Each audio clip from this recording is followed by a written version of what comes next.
Bienvenidos a una sesión más del Círculo Bastiat, en este ciclo que estamos dedicando a analizar, a comentar La riqueza de las naciones, el famosísimo libro de Adam Smith, publicado por primera vez en 1776, allá en el siglo XVIII, y que en muchos sentidos sigue teniendo una vigencia verdaderamente notoria. ¿Por qué? Pues porque al final de cuentas la naturaleza humana es la misma a lo largo de la historia. El problema económico sigue siendo el mismo de fondo, el problema de la escasez, y una y otra vez los gobiernos realizan los mismos errores. Es verdaderamente de llamar la atención todo lo que Adam Smith, que pensó, escribió, analizó estos temas a mediados del siglo XVIII, nos tiene que decir a nosotros en esta quinta parte del siglo XXI. Estamos ya en el segundo de los 5 libros que integran La riqueza de las naciones. Libro 2, que lleva por título De la naturaleza, acumulación y empleo del capital. Capital, que es uno de los elementos más importantes en el mundo de la economía, porque podemos definir como capital todo aquello que nos ayuda a producir los bienes y servicios que necesitamos para satisfacer nuestras necesidades, partiendo del hecho de que la gran mayoría de esos bienes y servicios que necesitamos para satisfacer nuestras necesidades hay que producirlos. Y de eso, del capital, es de lo que trata el libro 2 de La riqueza de las naciones, cuyo título es De la naturaleza, acumulación y empleo del capital. El primer capítulo del libro 2 lleva por título De la división del capital. Ya lo vimos, no voy a insistir en ello. El capítulo número 2 lleva por título Del dinero, considerado como una rama especial del capital general de la sociedad o del gasto del mantenimiento del capital nacional. Luego viene el capítulo número 3, que lleva por título De la acumulación del capital y del trabajo productivo e improductivo, todo un tema muy interesante en el contexto de la teoría económica de Adam Smith. El trabajo productivo, el trabajo improductivo. Y el cuarto capítulo en el cual estamos, del libro 2 de La riqueza de las naciones, lleva por título Del capital prestado con interés. Del capital prestado con interés. Y yo quisiera retomar el tema, ¿sí?, definiendo de la manera más puntual posible dos conceptos de los cuales al final de cuentas trata este libro 2 de La riqueza de las naciones, y en concreto este capítulo 4 que lleva como título Del capital prestado con interés. A ver, yo quiero volver al concepto de capital. ¿Qué es el capital? Bueno, a mí me parece que una definición realista de capital es todo lo que nos ayuda a producir. La gran mayoría de los bienes y servicios que necesitamos para satisfacer nuestras necesidades, hay que producirlos, ¿sí? Y necesitamos de los medios para producirlos. De entrada, necesitamos de recursos naturales y utilizarlos de tal manera, ¿sí?, que con ellos podamos satisfacer nuestras necesidades. Y esto de utilizarlos de tal manera que con ellos podamos satisfacer nuestras necesidades quiere decir, en la gran mayoría de los casos, que seamos capaces de transformarlos en satisfactores. Porque ¿cuál es uno de los principales inconvenientes de los recursos naturales? Que en su estado natural sirven de muy poco. El ejemplo que a mí me gusta poner: el petróleo a 5,000 metros de profundidad en el Golfo de México no sirve de nada. Hay que buscarlo, hay que encontrarlo, hay que extraerlo y transformarlo en gasolina, y entonces lo podemos utilizar como satisfactor, ¿sí? Entonces, una buena definición de capital sería esta: todo aquello que ayuda a producir. Y desde este punto de vista, creo yo que podemos distinguir 4 tipos de capital diferente. En primer lugar, el más importante de todos, el capital humano, que consiste en los conocimientos, habilidades y actitudes de los seres humanos, ¿sí? En el ámbito, obviamente, de la producción de bienes y servicios. Lo primero que necesitamos para poder producir bienes y servicios es saber cómo hacerlo, tener los conocimientos para poder hacerlo. En segundo lugar, hay que tener las habilidades para poder hacerlo. Y en tercer lugar, pues hay que tener la actitud para hacerlo. Conocimientos, habilidades y actitudes, ¿sí?, que integran el capital humano. Y esto, conocimientos, habilidades y actitudes, los necesitamos los seres humanos para producir bienes y servicios. Luego está lo que con toda propiedad podemos llamar el capital físico, ¿sí?, que vendrían a ser, por ejemplo, las instalaciones, la maquinaria, el equipo, toda la infraestructura, por ejemplo, de comunicaciones y transportes que se necesita para poder producir. Capital físico.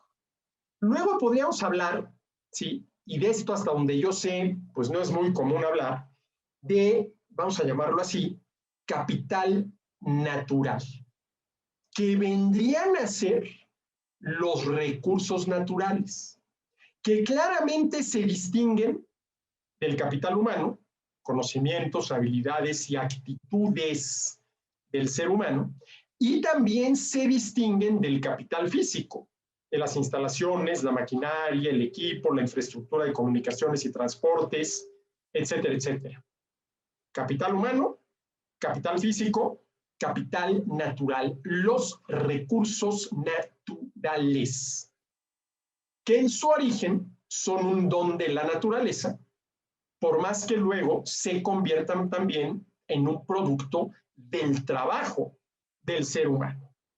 Y luego podríamos hablar, y este es el tema interesante relacionado con este capítulo 4 del libro segundo de la riqueza de las naciones, cuyo título es del capital prestado con interés, del capital dinerario, del capital dinerario. A ver, por lo general, ¿sí?, cuando se habla del dinero, se habla del capital de alguien. Es que fulanito de tal tiene mucho dinero y con ello se quiere decir que tiene mucho capital, ¿sí?, o que sus capitales son cuantiosos.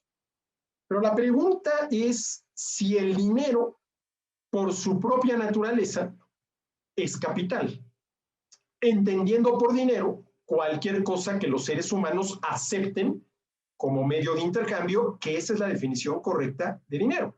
Cualquier cosa, a lo largo de la historia, muchas cosas han sido dinero, que los seres humanos acepten como medio de intercambio.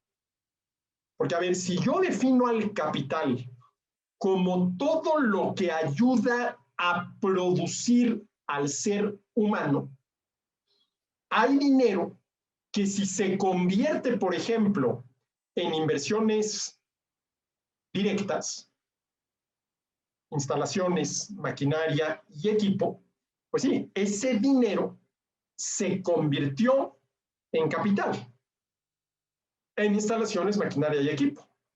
Ese dinero se puede convertir también en capital humano, en adquisición de conocimientos, habilidades y actitudes. Se puede convertir también en esto que yo he llamado capital natural, ¿sí?, recursos naturales, las materias primas que se necesitan para poder producir.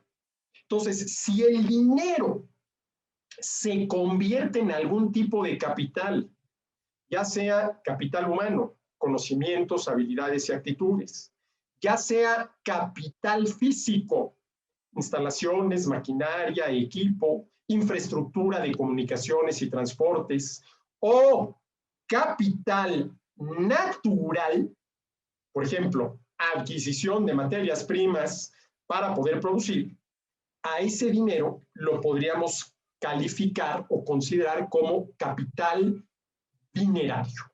no me gusta utilizar el término financiero, porque creo que es más correcto utilizar el término capital dinerario, ¿sí? ¿Cómo podríamos definir al capital dinerario? ¿Sí? Como el dinero que se convierte en capital, ya sea capital humano, insisto, conocimientos, habilidades y actitudes, ya sea capital físico, instalaciones, maquinaria, equipo, infraestructura de comunicaciones y transportes, ya sea capital natural, recursos naturales, materias primas, ¿sí? Pero ¿esto qué quiere decir? Que el dinero puede ser considerado capital no por su propia naturaleza, sino por el uso que se le dé al mismo.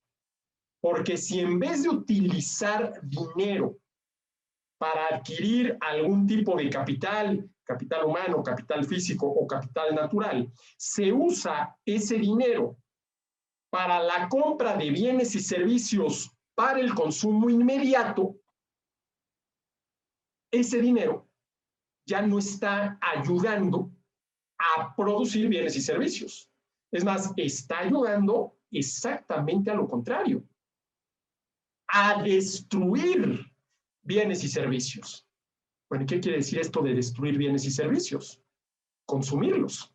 ¿Qué es lo que hacemos cuando consumimos algún bien o servicio? Entendiendo por consumo el utilizar el satisfactor, valga la redundancia, para satisfacer la necesidad. Estamos destruyendo ese satisfactor. ¿Qué es lo que estamos haciendo cuando caminamos de un lado para otro, ¿sí?, con los zapatos puestos? Bueno, los estamos gastando, nos los estamos acabando. Dicho de manera un tanto cuanto drástica, los estamos destruyendo, ¿sí? Estamos destruyendo algo que previamente se tuvo que haber producido, como es el caso de los zapatos. Entonces, yo creo que es correcto calificar al dinero de capital cuando el dinero se utiliza para comprar o capital humano, o capital físico, o capital natural. Pero no es correcto calificarlo como capital si por capital entendemos todo aquello que nos ayuda a producir, cuando ese dinero se utiliza para comprar bienes y servicios para el consumo inmediato que es exactamente lo contrario, ¿sí?, de la producción. ¿Sí? Al producir aparece algún bien o servicio. Al consumir desaparece ese bien o servicio. Ahora, claro, se producen bienes y servicios para consumirlos. Esto está clarísimo, ¿sí? Entonces yo creo que es importante, ¿sí?, responder a la pregunta: ¿en qué circunstancias el dinero puede ser considerado con propiedad como capital? Bueno, si definimos a capital como todo aquello que nos ayuda a producir, ¿sí?, pues el dinero que se convierte en capital físico, en capital humano, en capital natural, ¿sí?, es capital dinerario. ¿Sí? Capital dinerario. Pero ojo, ¿cuál es la diferencia entre el capital humano, el capital físico, el capital natural y el capital dinerario? Que el capital dinerario es capital, algo que nos ayuda a producir bienes y servicios de manera indirecta, por medio de la adquisición de capital humano, de capital físico o de capital natural. Mientras que el capital humano, el capital físico y el capital natural, conocimientos, habilidades, actitudes, capital humano, instalaciones, maquinaria, equipo, capital físico, materias primas, recursos naturales, capital natural, ¿sí?, de manera directa, ¿sí?, contribuyen a la producción de bienes y servicios. A la producción de bienes y servicios, ¿sí? Entonces yo creo que esto es lo primero que hay que tener muy claro cuando empezamos a analizar, a comentar el libro número 4, sí, perdón, el capítulo número 4 del capital prestado con intereses, del libro número 2 de la riqueza de las naciones, que trata precisamente de la naturaleza, acumulación y empleo del capital.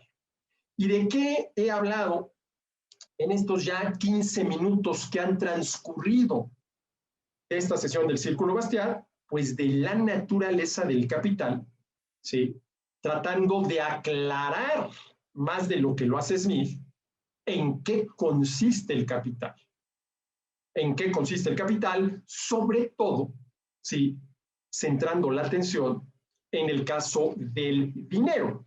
Ustedes recordarán que, por ejemplo, el capítulo 2 del libro segundo lleva por título Del dinero considerado como una rama especial del capital.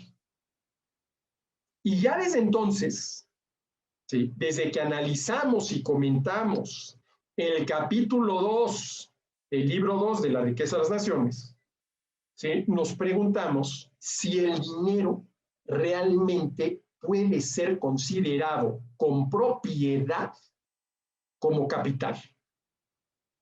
Yo creo que sí, siempre y cuando ese dinero se destine a la adquisición de capital, que puede ser capital humano, capital físico o capital natural.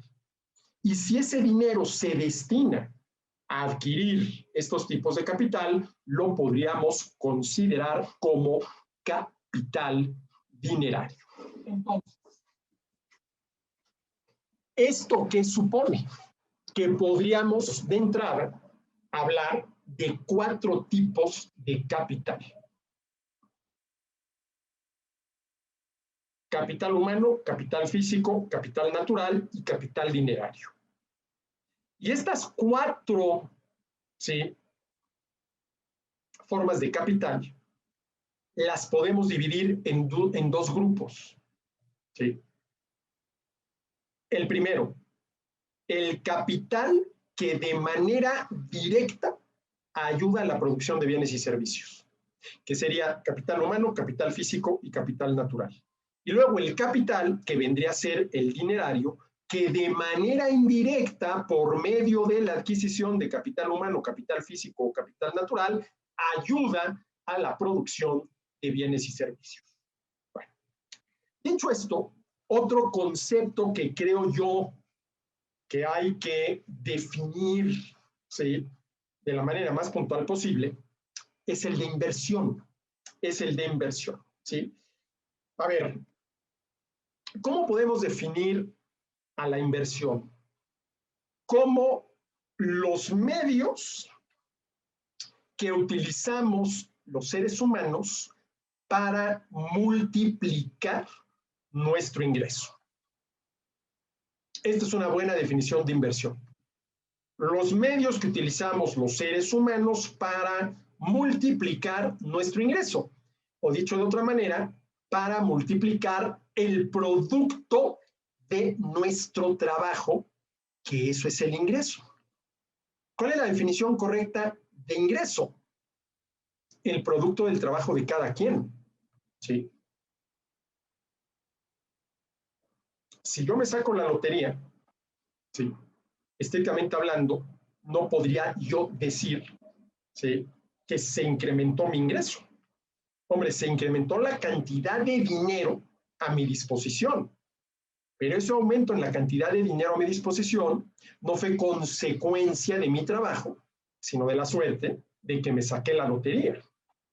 En cambio, si me dobletean el sueldo, ¿sí?, pues esa mayor cantidad de dinero de la que dispongo a partir del momento en el cual me van a pagar el doble, sí es ingreso, porque es producto de mi trabajo. Es producto de mi trabajo, ¿no? Entonces, podemos definir a la inversión como todo aquello, todos los medios de los que podemos disponer para incrementar, multiplicar nuestro ingreso, el producto de nuestro trabajo. ¿Y por qué?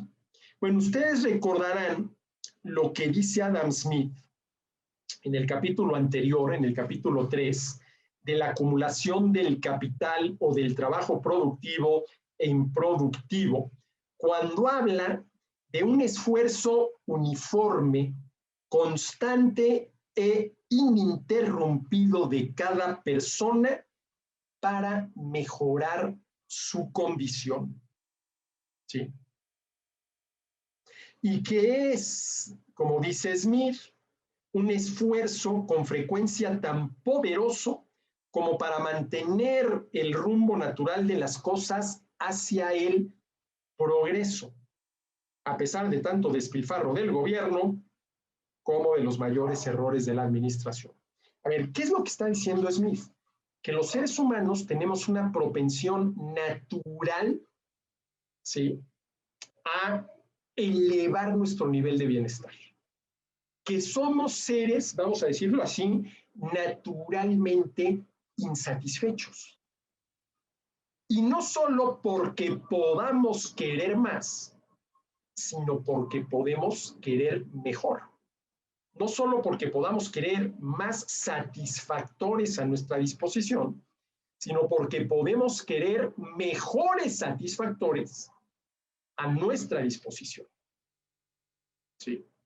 Y Smith dice que esto es una propensión natural de los seres humanos, una propensión natural que nos acompaña desde la cuna hasta la tumba.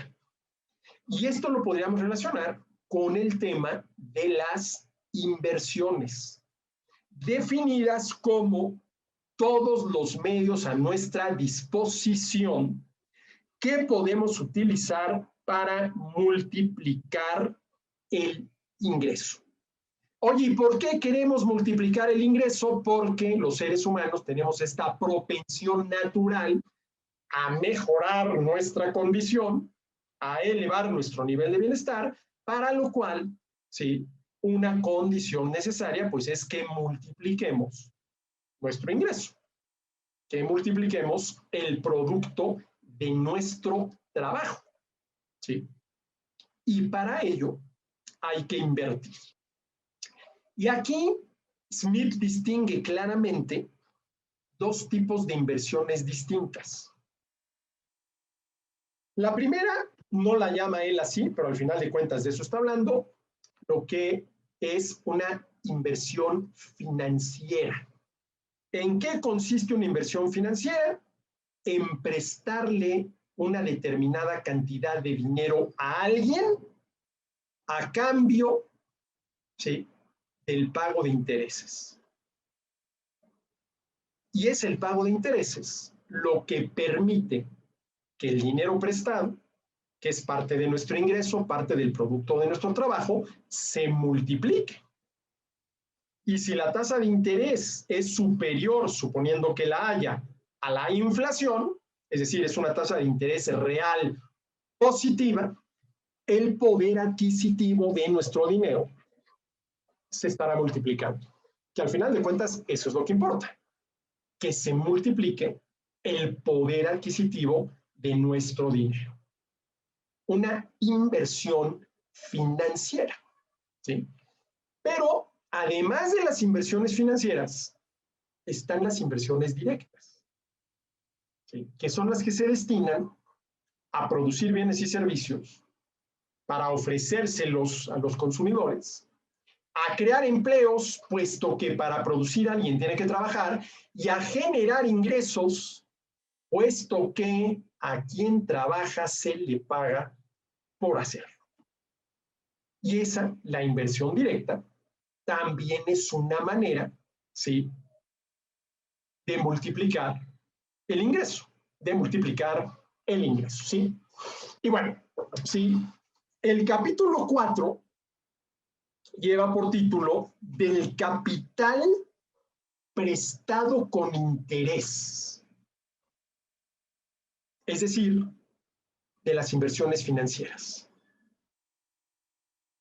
Prestarle dinero a alguien a cambio del interés que nos va a pagar, que es lo que va a permitir, si la tasa de interés es superior, suponiendo que la haya, a la inflación, que el poder adquisitivo de nuestro dinero se multiplique.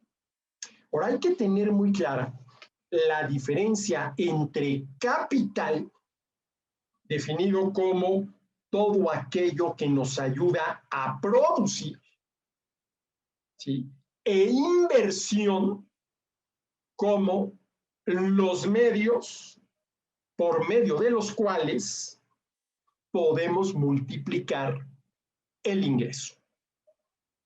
¿Dónde estaría la conexión entre el capital y la inversión? Cuando, ¿sí?, la inversión es una inversión directa que se destina a producir bienes y servicios, para lo cual necesitas capital humano, conocimientos, habilidades, actitudes. Necesitas capital físico, pues, instalaciones, maquinaria, equipo. Necesitas capital natural, materia prima, ¿sí? Y esta es una conexión entre inversión y capital. O cuando una inversión financiera en manos del prestatario se convierte en una inversión directa. Yo pido dinero prestado. Quien me lo presta, el prestamista, está realizando una inversión financiera. Después de un plazo, yo le tengo que devolver el dinero que me prestó más los intereses a cambio de los que me prestó, intereses que no son otra cosa más que el precio del crédito. Ya tengo yo ese dinero y lo invierto directamente. Pongo un negocio, ¿sí?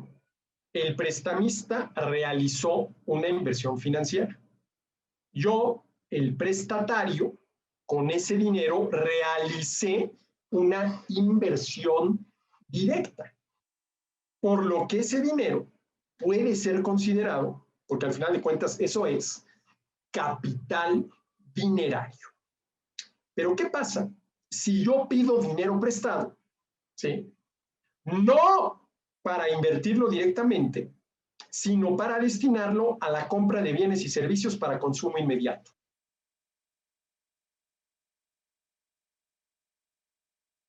Que ese dinero no debería de ser considerado como capital dinerario, porque no se utilizó para la adquisición o de capital humano, o de capital físico, o de capital natural.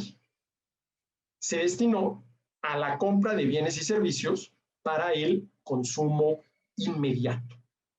No se destinó a la producción de bienes y servicios, sino para seguir con este juego de palabras, a la destrucción de bienes y servicios, que en eso consiste precisamente el consumo de los mismos. El consumo de los mismos. ¿Sí? Ahora, aquí hay un punto interesante. A ver,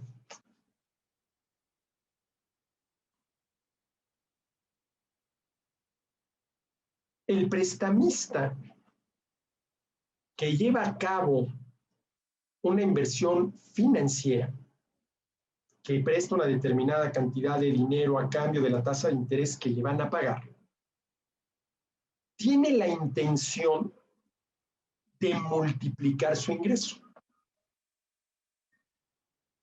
Por eso está realizando una inversión. Si el prestatario lo utiliza para realizar una inversión directa, poner un negocio, para lo cual tiene que adquirir capital humano, capital físico y capital natural, también tiene la intención de multiplicar, ¿sí?, el dinero que se le prestó. Pero si utiliza ese dinero para comprar bienes y servicios para el consumo inmediato, no tiene esa intención. No tiene esa intención. A ver, ¿esto qué quiere decir? Que la intención del prestamista y el prestatario no siempre es la misma. La intención del prestamista y el prestatario es la misma: multiplicar una determinada cantidad de dinero si el prestatario usa esos recursos para producir bienes y servicios, ofrecerlos, etcétera, etcétera, etcétera. Pero si el prestatario tiene la intención de utilizar ese dinero para comprar bienes y servicios para el consumo inmediato, no tiene esa intención. No tiene esa intención. No está realizando una inversión. No está realizando una inversión, ¿sí? Ahora, ¿cuál de estos dos destinos de los préstamos? Y esta es una pregunta que se hace Smith. El que el dinero prestado se convierte en inversiones directas o el que el dinero prestado se convierta en bienes y servicios para el consumo inmediato, ¿cuál de estas dos opciones, ¿sí?, es la que produce riqueza? Pues evidentemente la primera, no la segunda. La segunda, utilizar el dinero prestado para comprar y consumir bienes y servicios de manera inmediata, supone exactamente lo contrario de la producción de riqueza. Supone la destrucción de la riqueza. Que, insisto, en eso consiste el consumo, aunque suene medio drástico y no sea la manera habitual de hablar, ¿sí? En eso consiste el consumo, ¿no? Hombre, alguien le podrá decir a otra persona: oye, es que ¿sabes qué? Usas tanto ese par de zapatos que te gusta tanto que te los vas a acabar muy rápido. Generalmente esta es la manera de hablar, ¿no? Nadie dice: oye, es que te gusta tanto este par de zapatos y los usas tantos que los estás destruyendo de una manera verdaderamente irresponsable. No utilizamos la palabra destrucción cuando nos referimos a la compra y consumo de bienes y servicios. Pero insisto, en eso consiste el consumo de bienes y servicios, en destruirlos, ¿sí? En destruirlos. Entonces hay que tener, ¿sí?, bien definidos, para poder entender mejor, los conceptos. A ver, ¿en qué consiste el capital? ¿Cuántos tipos distintos de capital hay? ¿En qué consiste una inversión? ¿Cuántos tipos de inversión puede haber? Y a ver, nada más por no dejar, la inversión es el único medio, ya sea inversión financiera o inversión directa, para intentar multiplicar el ingreso, el producto del trabajo, una determinada cantidad de dinero. No. Hay otra que es precisamente la especulación. Por ejemplo, una cosa es, ¿sí?, que yo utilice parte del producto de mi trabajo, de mi ingreso, para poner un negocio, producir, ofrecer y vender bienes y servicios con la intención de que el capital invertido se multiplique por medio de la producción, oferta y venta de bienes y servicios. Y otra muy distinta, que yo destine una determinada cantidad de dinero a la compra de acciones en el mercado bursátil. En el mercado bursátil, ¿sí?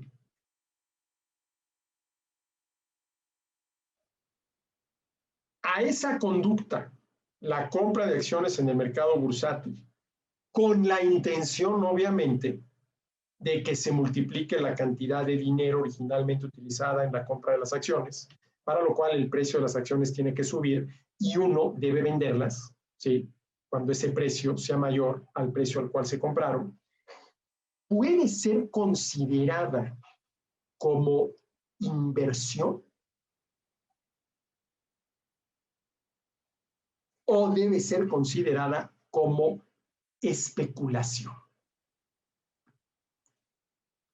Hombre, quien invierte directamente poniendo un negocio tiene la intención de que el dinero invertido se multiplique. Hombre, tiene el objetivo de ganar, de obtener utilidades. ¿Sí? Bueno. Quien compra acciones tiene la intención de que el dinero utilizado en la compra de las acciones, y utilicé la palabra utilizado, no invertido en la compra de las acciones, se multiplique. ¿Sí? Pero ¿cuál es la diferencia entre invertir, ya sea financiera o directamente, y especular, por ejemplo, comprando acciones? El grado de certidumbre en el caso de las inversiones, ¿sí?, es mayor que el grado de certidumbre que se tiene en las actividades especulativas. A ver, si yo realizo una inversión financiera, le presto dinero a alguien a cambio del interés que me va a pagar, sé exactamente cuánto dinero me tendrá que devolver. Que pueden pasar muchas cosas por las cuales el prestatario no me pueda devolver el dinero, sí. Pero de entrada yo sé cuál es la cantidad de dinero que me debe de devolver. El principal más el 10%. Cosa que no sé, mucho menos con este grado de exactitud, cuando compro acciones. Debo tener una idea más o menos clara de cuál va a ser la evolución futura del precio de las acciones que he comprado. ¿Sí? Pero nunca tendré el grado de certidumbre que sí tengo si realizo una inversión financiera. Si te presto 1,000,000 de pesos al 10% a un año, dentro de un año me tienes que regresar 1,100,000 pesos. Si hoy yo compro acciones de una empresa a 100 pesos, ¿sí?, ¿cuál es el precio al cual podría yo venderlas dentro de un año? La única respuesta honesta es no lo sé. Otra cosa es cuál es el precio al cual yo espero poder venderlas dentro de un año. Pero eso, ¿cuál es el precio al cual espero poder venderlas dentro de un año?, es muy distinto a la pregunta, ¿cuál será el precio de estas acciones dentro de un año? La única respuesta honesta es no lo sé.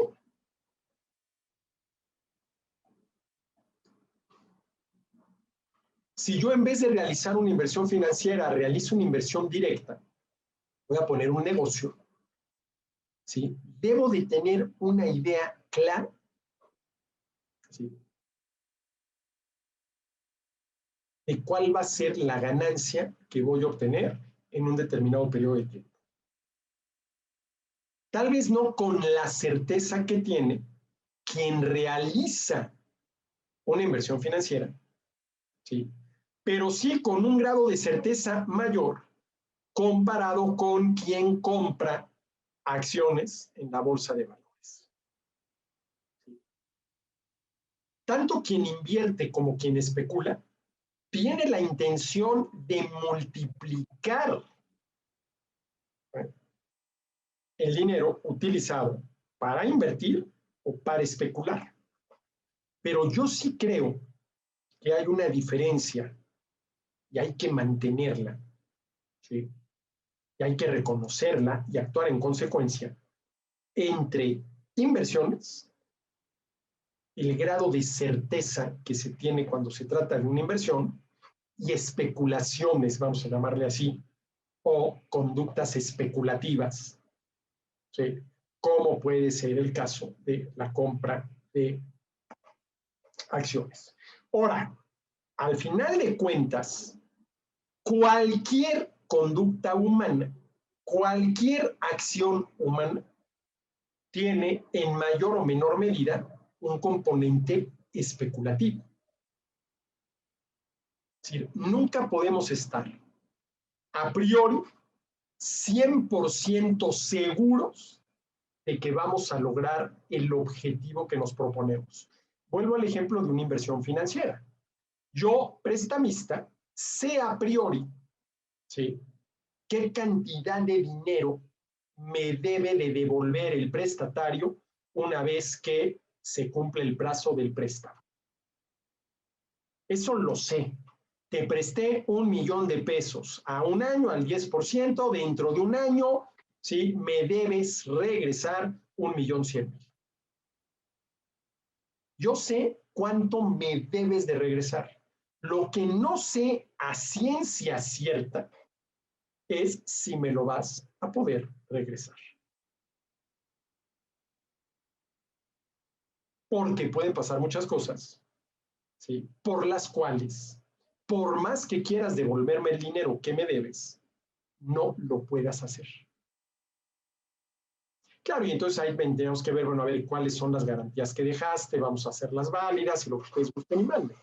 Pero ojo, toda acción humana tiene un cierto grado de especulación, porque nunca estamos seguros, lo que se llama seguros, de que vamos a lograr el objetivo que nos proponemos. ¿Sí? Por eso yo siempre digo que cuando el ser humano actúa, lo hace con la intención de lograr un determinado fin. Con la intención de lograr un determinado fin. Nada garantiza que ese fin se vaya a lograr. Porque puede darse el caso de que esa persona no cuente con todos los medios necesarios para lograr el fin. O que si al inicio, ¿sí?, de esa conducta contaba con todos los medios, ¿sí?, dado que entre el fijarse un objetivo y lograrlo siempre hay un determinado plazo de tiempo, a lo largo de ese plazo de tiempo, se pueden perder, suponiendo que se hayan tenido desde el principio, alguno de los medios necesarios para lograr el fin, etcétera, etcétera, etcétera. Pero bueno, ya le dediqué mucho tiempo a tratar de definir de la manera más puntual posible dos conceptos importantes en este capítulo 4 del libro segundo de la riqueza de las naciones, cuyo título es Del capital prestado con interés. Ahora, partiendo de lo que acabo de decir, ¿sí?, si Smith habla del capital prestado con interés, se está refiriendo al capital dinerario, a eso que nosotros aquí hemos calificado como capital dinerario. ¿Sí? Dinero que se le va a prestar a alguien en cuyas manos se va a convertir en capital humano y o capital físico y o capital natural, dando como resultado la producción y oferta de bienes y servicios. Y digo dando como resultado la producción y oferta de bienes y servicios y no la producción y oferta y venta de bienes y servicios, porque lo que depende, llamémosle así, del empresario es la producción y oferta de bienes y servicios, no su venta, porque la venta de esos bienes y servicios que se le están ofreciendo al consumidor y que previamente tuvieron que producirse, esa venta no depende del productor ni del oferente, depende del demandante, del consumidor. Sí. Claro, la venta la realiza el oferente, pero en función de la compra que realiza el demandante. Y ese es el problema que tiene cualquier empresa. Que la producción y oferta sí depende de la empresa. Y más puntualmente, de las decisiones que tome quien está al frente de la empresa, que vendría a ser el empresario. Pero la venta de lo producido y ofrecido ya no depende exclusivamente del oferente. Ahí es donde entra la contraparte, el demandante, el comprador, el consumidor.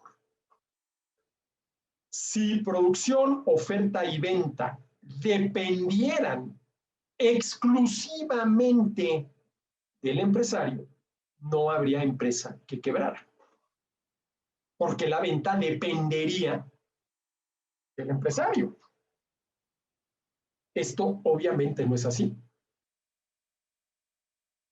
porque para que la oferta de un bien o servicio se convierta en la venta de ese bien o servicio, el oferente necesita la cooperación, la colaboración, digámoslo así, del demandante, convertido en comprador. ¿Sí? Convertido en comprador. Y esto quiere decir algo que encontramos en La riqueza de las naciones de Adam Smith y que es importantísimo. Al final de cuentas, quien dirige los procesos de producción y oferta y por lo tanto de venta de bienes y servicios, somos los consumidores. Una empresa sobrevive hasta que los consumidores quieren. No digo el consumidor, pero sí los consumidores. Lo cual quiere decir que el reto de cualquier empresa es que el demandante compre su producto, lo consuma, quede satisfecho, lo vuelva a demandar, comprar y consumir, y de ser posible, se lo recomiende a su vecino, porque no hay mejor publicidad que la que hace directamente el consumidor. El consumidor, ¿sí?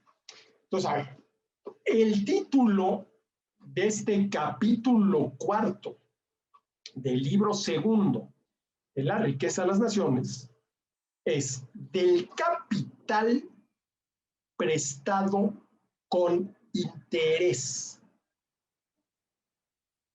A ver, ¿a qué se refiere Smith? A cualquier cantidad de dinero prestado a cambio de intereses, a lo que hemos llamado una inversión financiera. ¿Sí? Pero lo que sucede es que Smith no distingue, ¿sí?, capital, todo aquello que nos ayuda a producir, de dinero, cualquier cosa aceptada como medio de intercambio. Porque ya vimos que no, a ver, que el dinero, ¿sí?, no siempre debe ser considerado capital. Solamente el dinero que se convierte en algún tipo de capital, capital humano, capital físico, capital natural, debe ser con toda propiedad considerado como capital. Pero el dinero que se destina a la compra de bienes y servicios para el consumo inmediato no debe ser considerado como capital, porque no se está utilizando para producir bienes y servicios, sino para exactamente lo contrario, para destruir bienes y servicios, que en eso consiste el consumo, ¿sí? Bueno.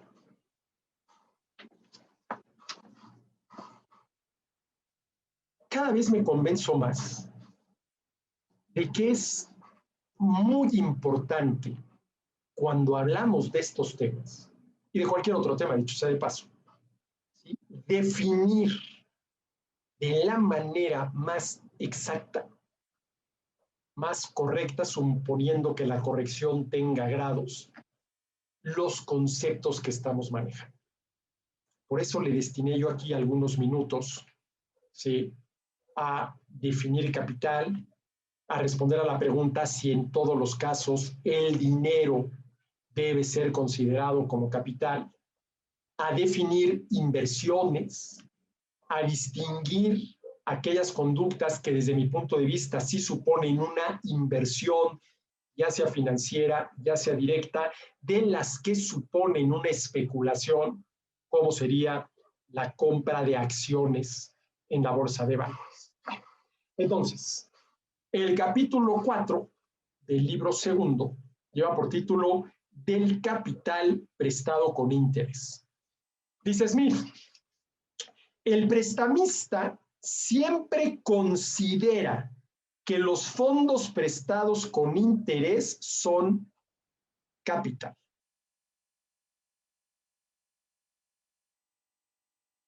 Bueno,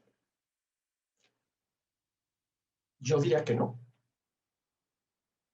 Son capital solamente si el dinero prestado en manos del prestatario se convierte en capital humano, capital físico o capital natural. Pero por lo pronto, esto es lo que dice Smith. El prestamista siempre considera que los fondos prestados con interés son capital. A ver, enmendándole la página Smith, ¿sí?, podríamos decir, el prestamista siempre considera que los fondos prestados con interés son inversiones financieras. Ahí sí. El prestamista considera que los fondos, la cantidad de dinero que sea, prestados a cambio del pago de un interés, son inversiones financieras. La intención del prestamista es que gracias al pago de intereses, la cantidad de dinero prestada se multiplique por la tasa de interés cobrada. Ahí sí. Pero bueno, lo que dice Smith es que el prestamista siempre considera que los fondos prestados con interés son capital. Espera que a su debido tiempo le serán devueltos y que en el ínterin el prestatario le pagará una cierta renta anual por el uso de los mismos. Mensualmente te voy a ir pagando el interés y al final del periodo te devuelvo, ¿sí?, lo que se conoce como el principal. El prestatario lo puede invertir como capital, y ahí sí está correcto decir invertir como capital, destinar ese dinero prestado a una inversión directa en capital humano, en capital físico o en capital natural, o emplearlo para su consumo inmediato, para comprar bienes y servicios para el consumo inmediato. Si los invierte como capital, es decir, si ese dinero que alguien le prestó lo utiliza para comprar capital y por lo tanto realizar una inversión directa, con la intención de producir y ofrecer bienes y servicios, ¿sí?, lo emplea en la manutención de trabajadores productivos que reproducen su valor con un beneficio. Es decir, los utiliza, ojo, no solamente en la manutención de trabajadores productivos, sino en el uso de capital, no solamente en el uso de capital humano, trabajadores productivos, sino en el uso de capital, ¿sí?, que reproducen su valor con un beneficio. Es decir, que si las cosas se hicieron bien, van a generar una ganancia, un beneficio, una utilidad. ¿Para quién? Para el empresario, que utilizó ese dinero invirtiéndolo directamente. Y de esa utilidad, ¿sí?, tiene que salir el dinero para, en su momento, devolver el dinero que se le prestó, más los intereses que también hay que pagar. ¿Sí? En tal caso, puede reponer su capital. ¿Sí? A ver, nuevamente, ¿cuál sería la palabra correcta aquí? En tal caso, puede reponer el dinero que se le prestó, que en sus manos se convirtió en capital dinerario, y pagar el interés sin enajenar ni liquidar ninguna otra fuente de ingreso. Si por el contrario los emplea para el consumo inmediato, ¿sí?, y lo disipa en la manutención del perezoso, lo que estaba, perdón, ya me perdí aquí. Si por el contrario los emplea para el consumo inmediato, asume el papel del pródigo. Ahora, a ver, aquí Smith insiste con el pródigo, con el financieramente irresponsable, con el que gasta más de lo que su ingreso y por lo tanto el producto de su trabajo le permite, y por lo tanto tiene que endeudarse para poder gastar por arriba de las posibilidades, ¿sí?, de su trabajo. Dice, a ver, si lo emplea para el consumo inmediato, asume el papel del pródigo. Bueno, a ver, todo depende, porque vamos a suponer que a mí no me queda otra más que pedir dinero prestado. Y ojo, el supuesto es que no me queda de otra porque no tengo trabajo, por lo tanto no estoy generando ingreso y ya me acabé todo el ahorro que tenía. Y en tales circunstancias no tengo trabajo, no estoy generando ingreso, ya me acabé el ahorro, ¿sí? Lo que me queda es pedir dinero prestado para comprar bienes y servicios para el consumo inmediato. A ver, si esa es la situación, ¿estoy yo actuando como un pródigo? Pues claro que no. No me queda de otra. ¿Sí? Ahora, si yo lo que hago es utilizar el dinero que me prestaron para organizar una fiesta que va a durar 15 días, ¿sí?, y por la cual yo le voy a dar alojamiento, comida y bebida a todos mis invitados, que lo único que van a hacer es consumir sin contribuir a la producción de absolutamente nada, tal vez pudiera decirse que estoy actuando como un pródigo. Porque, a ver, se justifica pedir dinero prestado cuando no te queda otra para satisfacer tus necesidades básicas. Ahora, se justifica pedir dinero prestado para armar una fiesta que va a durar 15 días, ¿sí? Y de la cual no te va a quedar aquí nada más que aquello de que lo bailado, ¿quién me lo quita? Lo cual es muy cierto, ¿no? Lo bailado, a ver quién te lo quita, nada más que a ver ahora de dónde sacas el dinero para poder pagar lo que debes, porque quiero yo suponer que si tuviste que pedir dinero prestado para financiar la fiestecita, pues es porque con el producto de tu trabajo, con tu ingreso, no te alcanzaba. Y fíjense que aquí hay una cosa muy interesante, ¿no? Porque o se ahorra en el presente o se ahorra en el futuro. A ver, vamos a suponer que yo quiero organizar esta fiesta. Una fiesta que dure 15 días, invitar a toda mi familia, a todos mis amigos, a todos mis conocidos, ¿sí? Literalmente festejarlos, agasajarlos de una manera que no se les va a olvidar en toda su vida, ¿sí? Pero no tengo, ¿sí?, el dinero suficiente para financiar la fiesta. Bueno, ¿qué me queda? Una de dos. Ahorrar o pedir dinero prestado.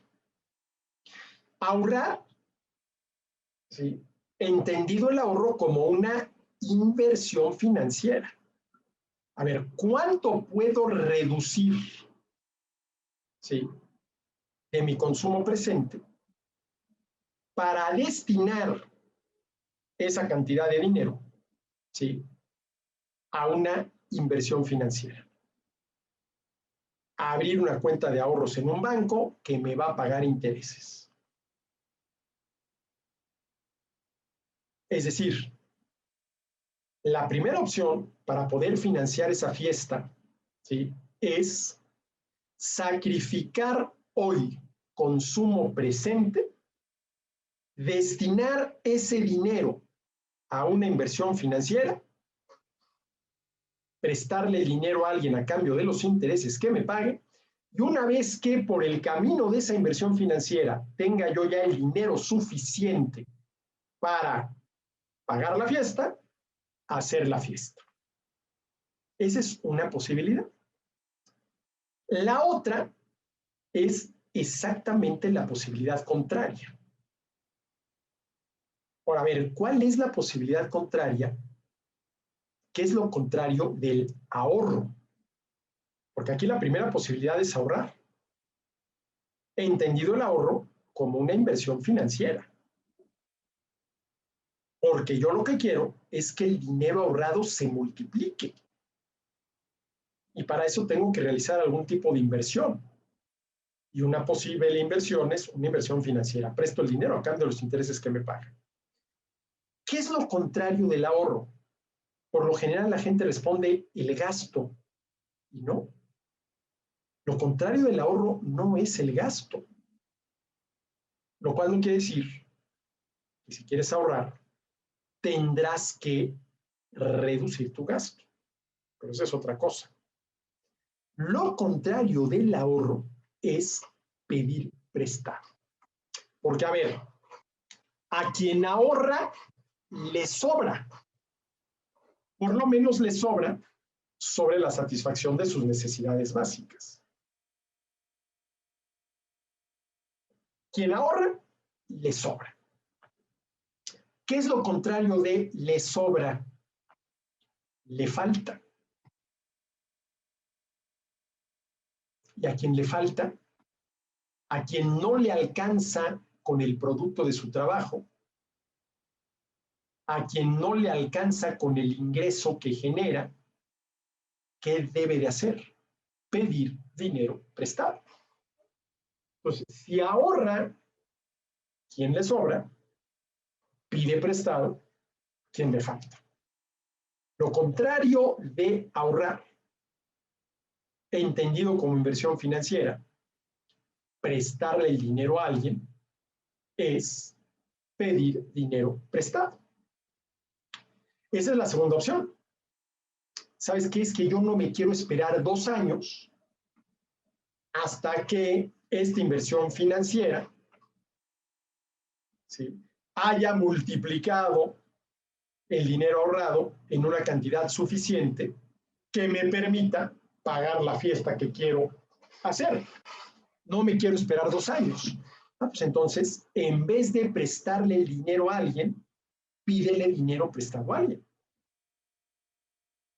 Partiendo del hecho de que con tu ingreso, con el producto de tu trabajo, no te alcanza para pagar la fiesta.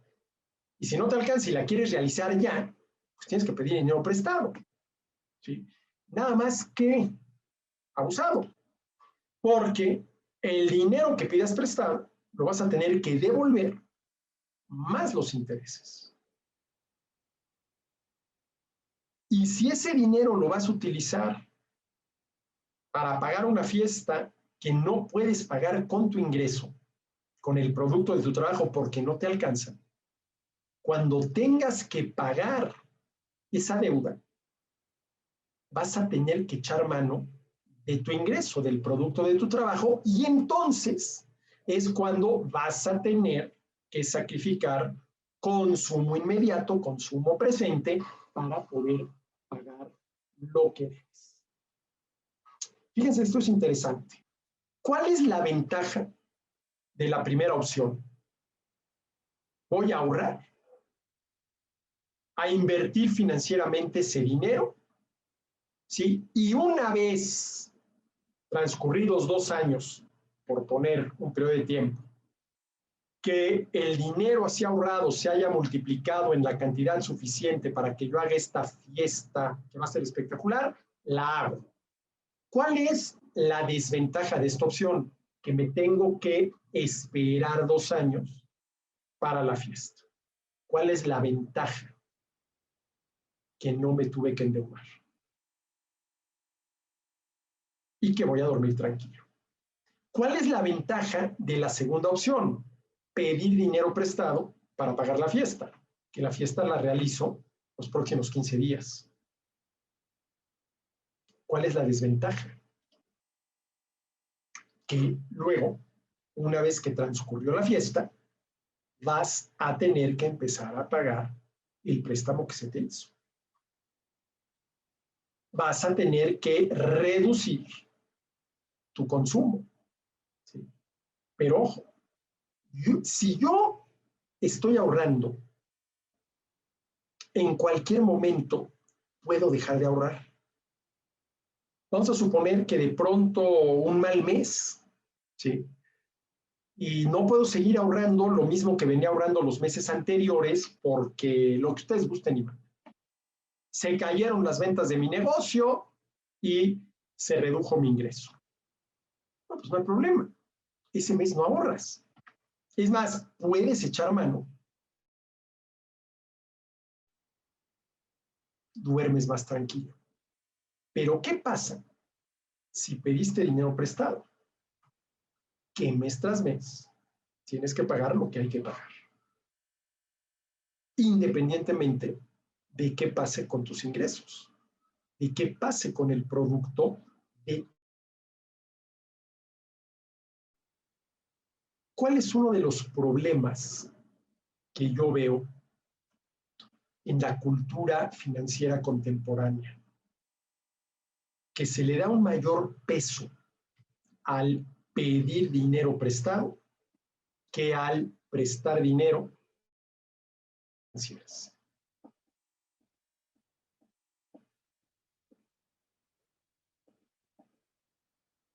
Ahora, claro, la ventaja de pedir dinero prestado es que la fiesta la organizo dentro de 15 días. La desventaja de prestar dinero a cambio de un interés para que se multiplique es que la fiesta la voy a poder realizar dentro de 2 años.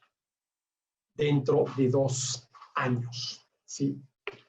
Pero bueno, todo esto hay que tener en consideración. Y todo esto surgió porque A ver, ¿qué es lo que dice Smith? Y lo estoy leyendo. Dice, si el prestatario, quien recibió en préstamo una determinada cantidad de dinero, emplea ese dinero para consumo inmediato, asume el papel del pródigo y disipa en la manutención del perezoso lo que estaba destinado a sostener al trabajador. A ver, ¿qué es lo que Smith tiene muy claro? Uno es el efecto que tiene prestar dinero para que en manos del prestatario se convierta en inversiones directas, producción de bienes y servicios, y otro es el efecto, ¿sí?, que ese dinero tiene si en manos del prestatario se convierte en compra de bienes y servicios para consumo inmediato. ¿Cuál de estas dos opciones, la primera o la segunda, es la que ayuda a la creación de riqueza? Recordando que para Smith la riqueza consiste en los bienes y servicios con los cuales satisfacemos nuestras necesidades.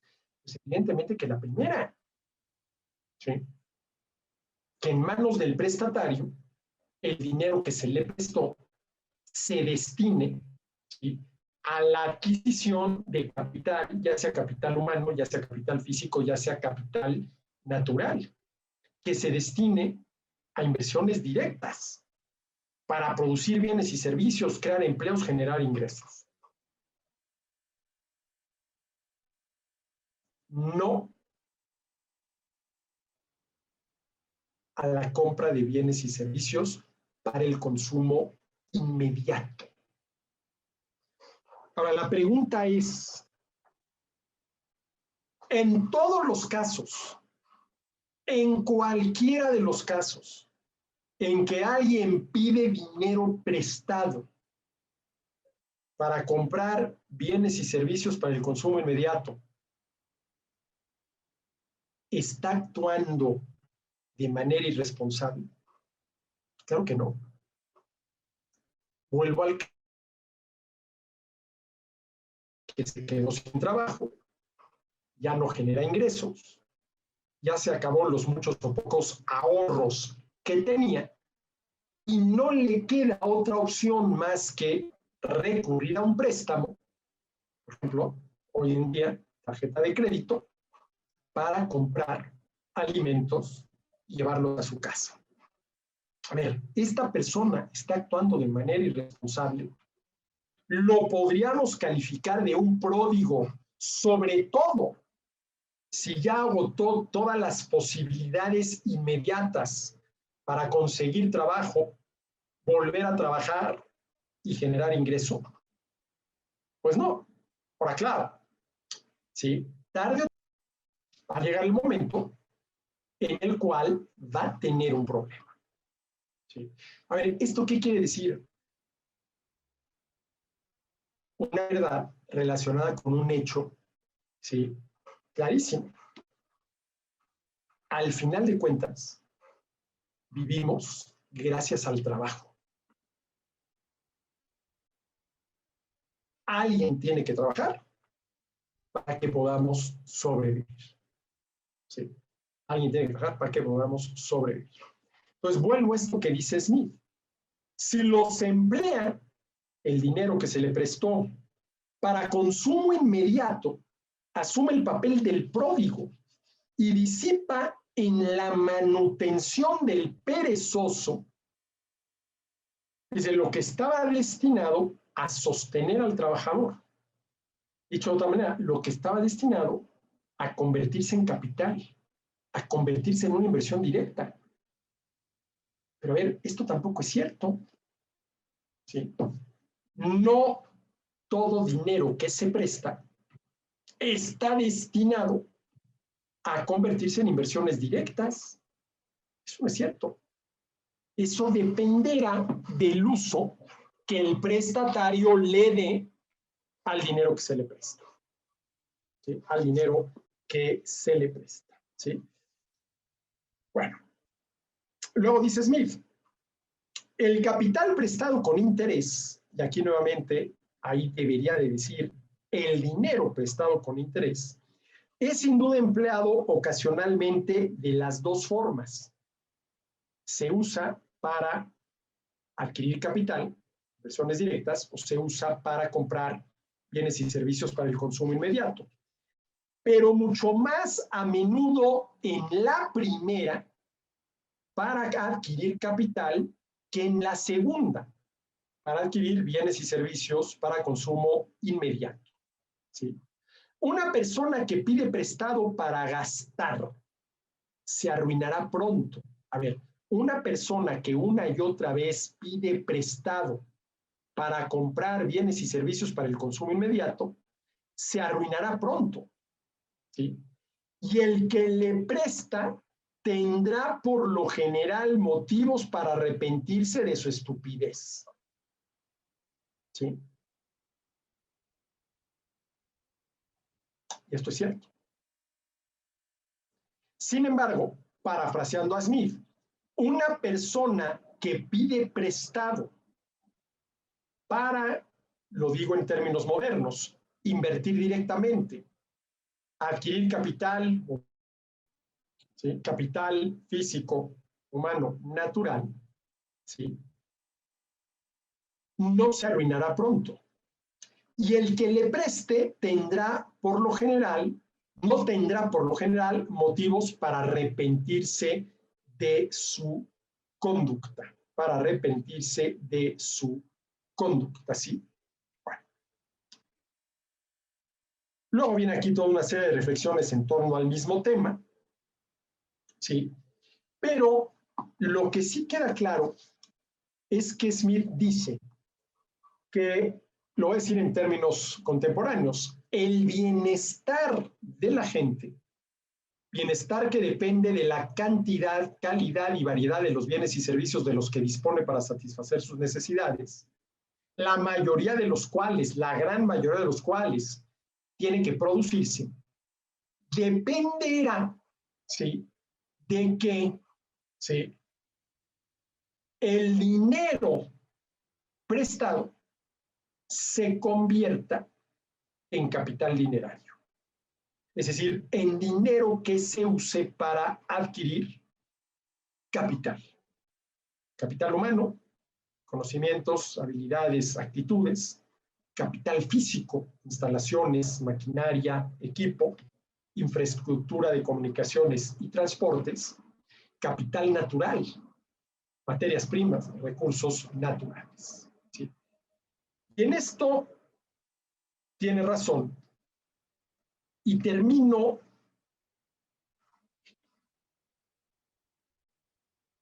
con la siguiente pregunta. A ver, ¿qué pasaría si todos los seres humanos, todos, sin excepción, decidiéramos, por alguna extrañísima razón, destinar todo nuestro ingreso, todo el producto de nuestro trabajo, a la compra de bienes y servicios para consumo inmediato? Lo que sucedería es que no habría recursos para, ¿sí?, la adquisición de capital, para mejorar el capital, para reponer el capital que se va desgastando. Y por lo tanto, la capacidad de producción, ¿sí?, de los seres humanos se reduciría hasta que llegaría un momento en el cual desaparecería. Ahora, es válido hacer también la pregunta en sentido contrario. ¿Qué pasaría si por alguna extrañísima razón los seres humanos decidiéramos destinar todo nuestro ingreso, todo el producto de nuestro trabajo, ¿sí?, a inversiones directas en algún tipo de capital humano, físico, natural? todo el producto de nuestro trabajo, todo nuestro ingreso, destinarlo a la producción de bienes y servicios? Pues que no habría dinero para comprar bienes y servicios para el consumo inmediato y al mes nos morimos de hambre. ¿Sí? Y aquí la pregunta interesante es, ¿sí? Bueno, se necesita un equilibrio entre la producción, entre los recursos destinados a la producción de bienes y servicios y los recursos destinados a la compra de bienes y servicios para el consumo inmediato. Ni todo el ingreso, que es el producto del trabajo, puede destinarse nada más a la compra de bienes y servicios para el consumo inmediato, ni tampoco todo el producto del trabajo, todo el ingreso de todos puede destinarse nada más a la producción de bienes y servicios, porque además, ¿qué sentido tendría seguir produciendo bienes y servicios si ya nadie, ¿sí?, los va a comprar porque todo el mundo está destinando todo su ingreso a producir bienes y servicios? Entonces, a ver, lo que hay que conseguir es la combinación adecuada de recursos destinados a la producción de bienes y servicios y recursos destinados a la compra de bienes y servicios. Ahora, sin pasar por alto que la actividad económica terminal, la que le da sentido a todas las otras actividades económicas, es el consumo. El utilizar el satisfactor para satisfacer la necesidad. Y que la producción es el medio. Porque la gran mayoría, y a lo mejor me estoy refiriendo al 99.99% de los bienes y servicios que necesitamos para satisfacer nuestras necesidades, hay que producirlos. Entonces tú no puedes consumir lo que previamente no se ha producido. La producción es un medio, el consumo es el fin. Pero lo que hay que lograr es, no sé si la palabra correcta sea equilibrio, entre los recursos destinados a la producción de bienes y servicios que suponen sacrificar consumo inmediato y los recursos destinados a la compra de bienes y servicios para consumo inmediato, lo cual supone sacrificar recursos para la producción de bienes y servicios. ¿Y qué es lo que nos ayuda? Y aquí dejamos ya listo el tema para la siguiente sesión, a decidir cuántos recursos se destinan a producir bienes y servicios, con todo lo que esto supone, comenzando por la producción de los medios necesarios para producir bienes y servicios, y cuánto se destina a la compra de bienes y servicios para el consumo inmediato. Y hay una variable muy importante, es la tasa de interés. Y comparar la tasa de interés con las ganancias, la tasa de ganancia que se espera obtener de realizar inversiones directas, temas al cual volveremos en la próxima reunión del Círculo Bastiat. Por lo pronto, muchísimas gracias, ¿sí? Y aquí nos vemos en la próxima sesión, siguiendo analizando el capítulo 4, ¿sí?, del capital prestado a interés, del libro segundo de La riqueza de las naciones de Adam Smith. Muchísimas gracias.